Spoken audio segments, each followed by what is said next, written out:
tous, j'espère que vous allez bien. On se retrouve aujourd'hui sur une petite vidéo pour savoir comment on réalise un shampoing enrichi et quelle quantité mettre.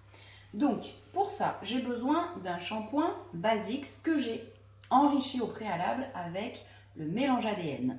Donc ce que je fais, c'est que je mets une fiole complète de 50 ml dans mon 5 litres et ça me donne la bonne quantité. Mais comme ça, j'y pense plus et c'est fait. Après, je mets 250 ml d'eau. Les pompes de 250 ml ou de 1 litre délivrent la même quantité de produit, donc j'ai besoin de faire 5 pompes. 1, 2, 3, 4, 5. Super.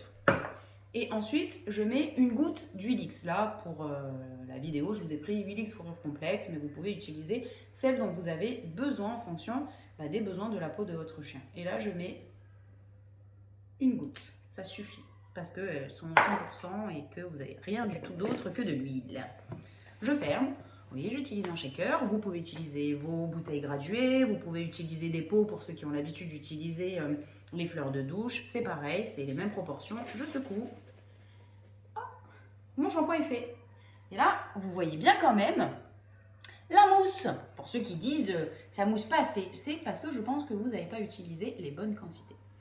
La petite spécificité, c'est mon shampoing enrichi Argilix, où effectivement, on ne va pas mettre tout à fait les mêmes quantités. Donc là, je reprends 250 ml d'eau. Je remets, si j'ai du 250 ml ou du 1 litre, mes 5 pompes. 1, 2, 3, 4, 5. Et ensuite, je vais mettre une cuillère à café d'argile. Il faut mettre un petit peu plus que la goutte avec l'huile, tout simplement parce que l'argile va venir absorber l'excès de sébum, donc il en faut un petit peu plus pour que ce soit performant. Une cuillère à café. Hop là. Je ferme. Je vérifie que je ferme bien.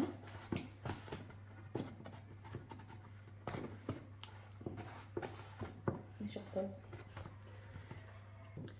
Donc, je ferme. Pareil, je vérifie.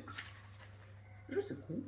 Vous pouvez utiliser vos bouteilles de dilution habituelles. Vous n'utilisez pas des shakers comme ça. Et là, c'est pareil. On a la mousse. Donc, la différence sur ce shampoing et sur celui-là, c'est que là, effectivement, c'est pour les peaux grasses, on va venir absorber l'excédent de gras et reminéraliser la peau, parce que ça ne fait pas qu'absorber.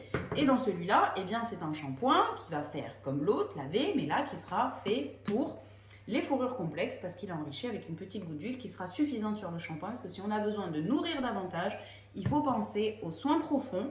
Et aux soins après shampoing, pour ça, je vous laisserai regarder les vidéos comment réaliser un soin profond et les vidéos comment réaliser un soin après shampoing. Voilà, je vous dis à bientôt. Salut!